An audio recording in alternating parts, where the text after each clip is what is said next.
전 밑바닥에서 왔습니다.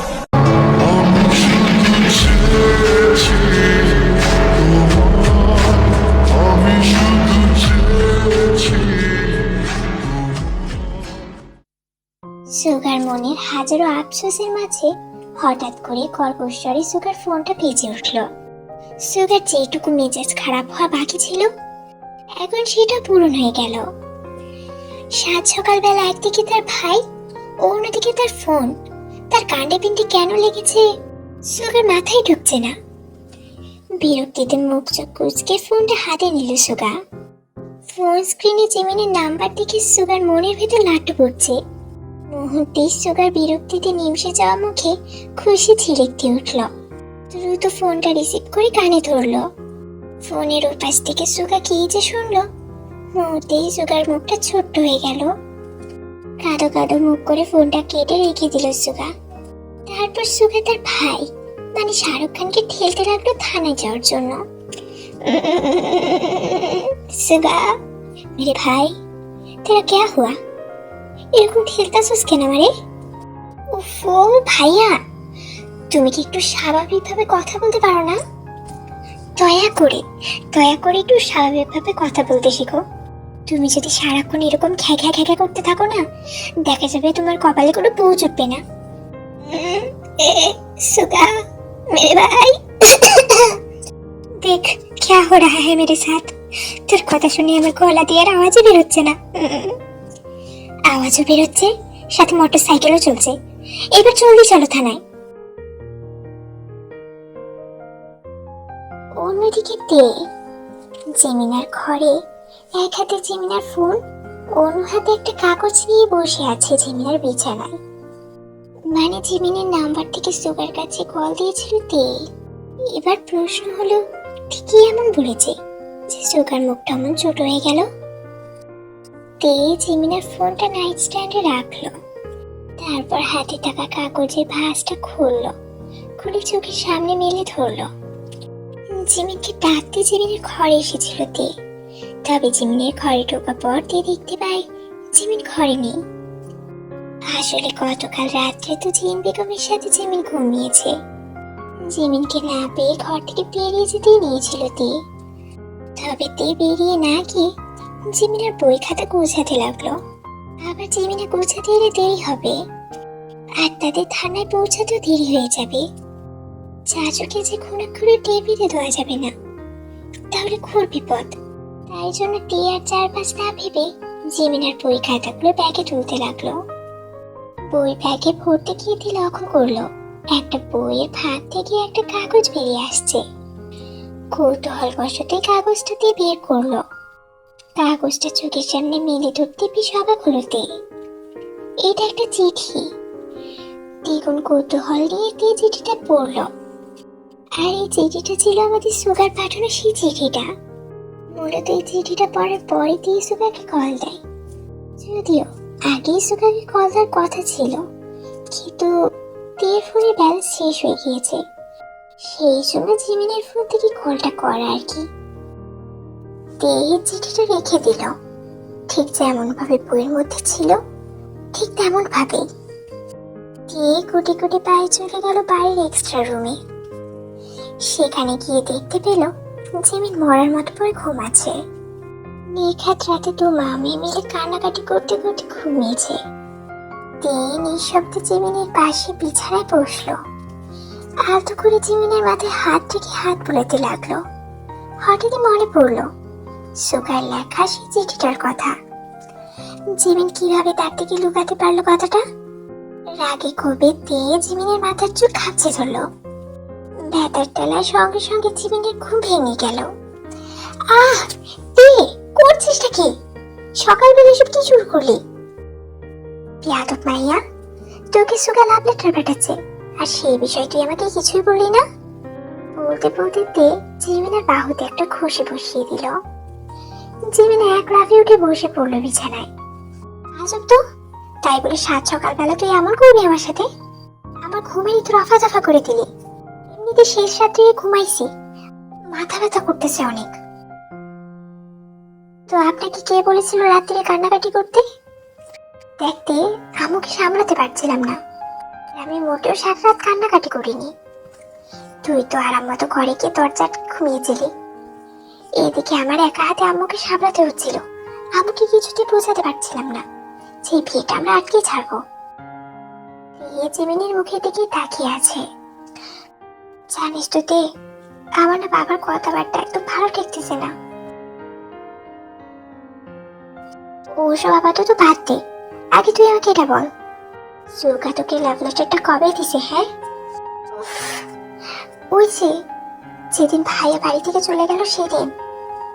ও হ্যাঁ রে বাবা, এই জন্য তো এত ঝামেলার মধ্যে তোকে বলতে পারিনি।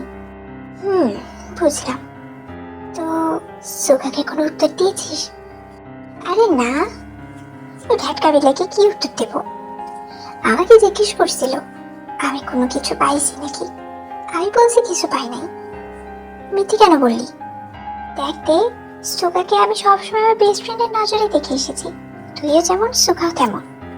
আমি ওকে কোনোদিন অন্য কোনো নজরে দেখিনি। তাই প্লিজ এসব কথা বলা বন্ধ কর। ছেলেটা কিন্তু ভালো আছে, আর তোর সাথে ভালোই মানাবে। যদি রাজি থাকিস তাহলে বলিস। তোর ভাইয়ের সাথে আমার সেট হয়ে গেলে তোরটাও সেট করে দেব। সঙ্গে সঙ্গে জিমিন তীর পিঠে একটা খুশি বসালো। আরে গাধি, আগে খরগোশের বাচ্চাটাকে খুঁজে বের কর। উফ, তাই বলে এত জোরে মারবি? তোকেও তো আমি এত জোরে কোনোদিন মারিনি। উল্টা পাল্টা কথা বললে তো মার খাবি তুই। এত জোরে মাইরে আমার সকালটা হারাম করে দিছিস তুই। ভাবিস না তোকে এত তাড়াতাড়ি ছাড়বো। আপাতত দেরি হচ্ছে, তাই দ্রুত রেডি হয়ে চল। সুগাকে অলরেডি বলে দিয়েছি ও যেন থানায় চলে যায়। এখন আমাদের দুজনে যেতে হবে। তুই যা, কি ফ্রেশ হ। আমি বরঞ্চ চাচি আম্মুর সাথে কথা বলে আসি। জিমিনও মাথা নাড়িয়ে চলে গেল। তেও আস্তে আস্তে কুটি কুটি পায়ে রান্না করে চলে গেল। জিন বেগমই অঞ্জন বেগমের সাথে মিলে রান্না করছে। কাজের ফাঁকে ফাঁকে একটু পর পরই জিন বেগম রান্নাঘরের দরজার দিকে উঁকি দিচ্ছে, হয়তো তের সাথে কথা বলার আশায়। এমন সময় জিন বেগমের নজরে পড়লো তেও জিন বেগমকে ইশারা দিল। জিন বেগম ওই অঞ্জন বেগমকে ভোজন ভাজু বুঝিয়ে রান্নাঘর থেকে বেরিয়ে এলো।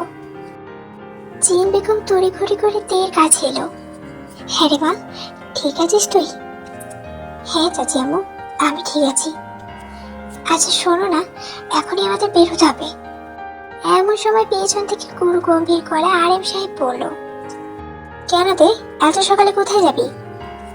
তে জিন বেগম দুজনে আটকে উঠলো আরেম সাহেবের কথা শুনে। যত সম্ভব নিজেকে স্বাভাবিক করে তে আরেম সাহেবের দিকে তাকালো। কোথায় আর যাবো চাচু? এই তো স্কুলে যাব। এই তো আর কয়েকটা দিন পরে তো আমাদের এসএসসি পরীক্ষা। প্র্যাকটিক্যাল করাচ্ছে স্কুলে, সেই জন্যই আর কি স্কুলে যাব। স্কুলে যাবে ভালো কথা, এত সকালে কেন? সকালবেলা এক্সট্রা ক্লাস আছে, তারপরে প্র্যাকটিক্যাল শুরু। সত্যি বলছিস তো? আরে আমাকে বুঝি বিশ্বাস হয় না চাচু? গতকালকে তুমি যা করলে, মিথ্যে বলতেই পারো তোমার জাকুব ভাইয়ের জন্য। তে জোর করে একটা তিক্ত হাসি দিল। চাচু, একদিনই বুঝি তোমার দৃষ্টিভঙ্গি বদলে গেল? আমার উপর বিশ্বাস রাখতে পারো, আশা রাখতে পারো তোমাদের তে কোনো ভুল করবে না। জানি আমি ছোট, এই বয়সটাও আমাদের ভুল করারই, তবে এইটুকু ভরসা রাখতে পারো তোমাদের তেয়ের উপর। তুমি যত মিষ্টি মিষ্টি কথা বলো তে মা, তোমার মনের খবর একটু হলেও আন্দাজ করতে পারি। তে ছলছল চোখে আরিফ সাহেবের দিকে তাকিয়ে রইল। তোমার চাচুর উপরও তুমি বিশ্বাস রাখতে পারো, তোমার চাচু কখনোই তোমার খারাপ চাইবে না। সেটা আমি জানি চাচু, তোমার উপর আমার বিশ্বাসও আছে। বিশ্বাস থাকলে তুমি গতকালকে এমন ব্যবহার করতে পারতে না তে। জিন বেগমের পরিবেশটা বেশ অসহ্য লাগছে, তাই জন্য জিন বেগম তেতে উঠল। আরেন, সকাল সকাল তেয়ের সাথে কি শুরু করেছ? যা হওয়ার তা হয়ে গেছে। আমাদের মেয়ে যখন চাইছে না বিয়েটা করতে, তুমি কেন জোর করছো আরেন? দেখো জিন, আরে সাত সকালবেলা করে ঝামেলা করো না, এইসব ভাল লাগে না আমার, দোহাই লাগে তোমার, আর এসব ঝামেলা করো না, ভাল লাগে না আমার। বলতে বলতে আবারও কান্না করে দিলেন জিন বেগম। দিয়ে জিন বেগমকে জড়িয়ে ধরলো। চাচি আম্মু, কান্না থামাও, তোমাকে কান্না করতে দেখলে মোটেও ভালো লাগে না আমার। আরিম সাহেব সকালবেলা কফি খেতে খেতে পেপার পড়তে চেয়েছিলেন, তবে এমন একটা ঘটনার পর আরিম সাহেব দ্রুত স্থান প্রস্থান করলো। ইতিমধ্যে জিমিনও রেডি হয়ে নিচে চলে এসেছে। তে আর জিমিনকে খাবার খেতে দিল জিন বেগম। জিন বেগম যখন তে আর জিমিনকে খাবার বেড়ে দিয়েছিল, তখনই তে জিন বেগমের কানে কানে বলতে লাগলো, চাচি আম্মু, আজকে আমরা থানায় যাচ্ছি। পুলিশ কি আজকে আবার? শুনতে, সাবধানে যাস।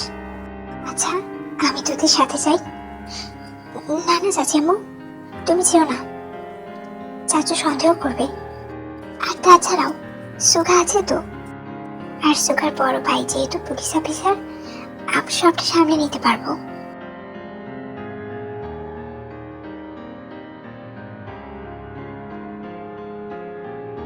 হ্যাঁ রে মা, আমার না খুব চিন্তা হচ্ছে, তোরা দুটোতে মিলে এত বড় একটা কেস ওপেন করলি, আর এমের কানে খবরটা পৌঁছাতে সময় লাগবে না। ভালো কথা চাচি আম্মু, তোমার সাথে না আমার কিছু কথা আছে। কি কথা? এখানে বলা যাবে না, রাত্রেবেলা বলবো। আচ্ছা ঠিক আছে, কোনো সমস্যা হলে আমাকে কল দিবি। আম্মু চিন্তা করো না, কোনো সমস্যা হলেই আমরা কল দেব। হ্যাঁ রে, তাড়াতাড়ি খাওয়া শেষ কর, আমাদের এক্ষুনি বেরোতে হবে।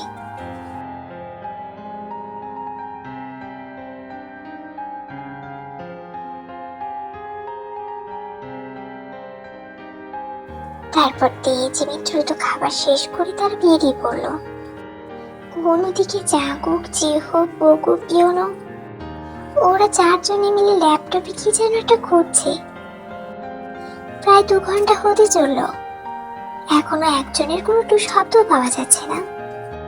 ওদিকে আয়ুর মাথা চিন্তায় ফেরে যাচ্ছে। উফ, কি বিদঘুটে ব্যাপার, এদের কাজকর্ম কথাবার্তা আবার কেমন যেন লাগছে। তখন ইয়োনো কিসের নারী চক্রের কথা বললো। আমি জিজ্ঞেস করলে তো কোনো কিছুর উত্তরই দিল না, বরং অদ্ভুত ভাবে হেসে আমার সামনে দিয়ে উঠে চলে গেল। এরা যে কি করছে, কি হচ্ছে, কিছুই বুঝতে পারছে না। আয়ু এসব কথা মনে মনে চিন্তা করছিল, আর দরজার সামনে পায়চারি করছিল। ওইদিকে বকুম ফোনের দিকে তাকিয়ে ঘর থেকে বেরোচ্ছিল। এমন সময় আয়ু বকুমের সাথে চুরি করে ধাক্কা খেলো। ধাক্কা খেয়ে দুজনে দুপাশে ছিটকে পড়লো। ওই মা, খাইছে, আমার মাথা পুরা খাইছে। এই শালি আয়ু বায়ু, তোর চোখে কি নেবা টেবা হয়েছে নাকি, দেখতে পাস না? আগে বলতি তোর চোখ অপারেশন করে দিতাম। ইস, কোমরটা তো দিলি ভেঙে। সৌর তো বিয়ে করেছি, বাচ্চা ফোটানোর আগে হুইল চেয়ারে বসিয়ে দিবি নাকি? কথার কি ছেড়ি, এই শালা বেগুনের বাচ্চা, এত মুখে ধুস দিবি না। ফোনের মতো চোখ ঢুকাই নিয়ে ঘুরতাছস, আর অমনি শব্দ সাদা হয়ে গেল। কথাটা শেষ করে আয়ু রাতার তলায় বাজায় হাত ফুলাতে লাগলো।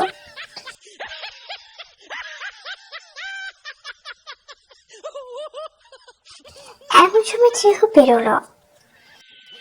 কি সমস্যা এখানে এত? জিহু তার কথাটা শেষ করতে পারলো না। কুমার আয়ুকে মেঝেতে কাচ্চে ধুয়ে পড়ে থাকতে দেখে জিহুদের মাথায় হাত। এরা বোধহয় কোনোদিন ঠিক হবে না। বাচ্চাকাল থেকে জিহু দেখে আসছে এই দুটো সারাদিনই ঝগড়া করে।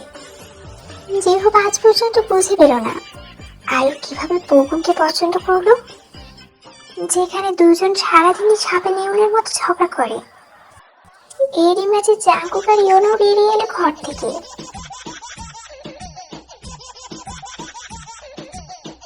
ইয়োনো বকুমার আয়ুর কাণ্ড দেখে নাক কুচকে ফেললো। জাঙ্কুক দ্রুত গিয়ে বকুমকে ধরলো। কিরে ভাই, পড়লি কিভাবে? এত বড় দামড়া ছেলে হইছস, এখনো দুপথাপ করে পড়িস? এই দেখ জাঙ্কুক, আমি কিন্তু কিচ্ছু করিনি। সঙ্গে সঙ্গে আয়ু ফুঁসে উঠলো। ও, যত দোষ আয়ু খুঁজ, তাই না? তুই তো চোখ দুটা খুলে পকেটের মধ্যে ঢুকিয়ে হাঁটবি, আর দোষ আমার। কথাটা শেষ করে আয়ু তার হাতের পাশে থাকা স্যান্ডেলটা ছুঁড়ে মারল বকুমের দিকে। নিশানাটা একদম পারফেক্ট ছিল। স্যান্ডেলটা সোজা গিয়ে লাগলো বকুমের মাথায়। স্যান্ডেলটা একটু শক্ত হওয়ার দরুন বকুমের মাথায় লেগে বেচারা বকুম অজ্ঞানী হয়ে গেল। আয়ুর বাচ্চি, তোরে কে কইছে স্যান্ডেল মারতে? এই তোরে দুইটারে নিয়া জাস্ট ইম্পসিবল, তোরা দুইটা পুরো ইম্পসিবল। বলতে বলতে ইয়নো চলে গেল বকুমের আরেক পাশে। জাঙ্কুক আর ইয়নো মিলে বকুমকে তুলে ঘরে নিয়ে গেল। এদিকে আয়ু তার ঠোঁট উল্টে ব্যথায় মুখ চোখ কুচকে মাজা টলছে। আয়ুর মাজার 12টা বাজিয়ে দিয়েছে বকুম। মনে মনে একবার আওড়ালো আয়ু, এই বেকুম লজবাজের জন্য কিনা আমি দেশ ছেড়েছিলাম, খাঁটি একটা। এরই মাঝে হঠাৎ নিজেকে হাওয়ায় অনুভব করলো আয়ু। ভূত বলে এক চিৎকার দেবে, তার আগেই আয়ুর চোখে পড়লো চেহবের বুক। না আছে রাগ, না আছে বিরক্তি, মুখ যেন একদম স্বাভাবিক। জিহবের মনের মাঝে এখন কি চলছে তা বোঝাই দেয়। ভাইয়া, কি করছেন? যেভাবে তোমার হাত দিয়ে মাজা ঘষাঘষি করছো, কখন যেন তোমার হাতের উত্তাপে তোমার জামাই পড়ে যায়। তাই কথা না বলে চুপ করে থাকো। যা করার দরকার আমি সেটাই করছি। জিহবের সাথে কথা বলতে এমনি আয়ুর বেশ আনকমফোর্টেবল লাগে।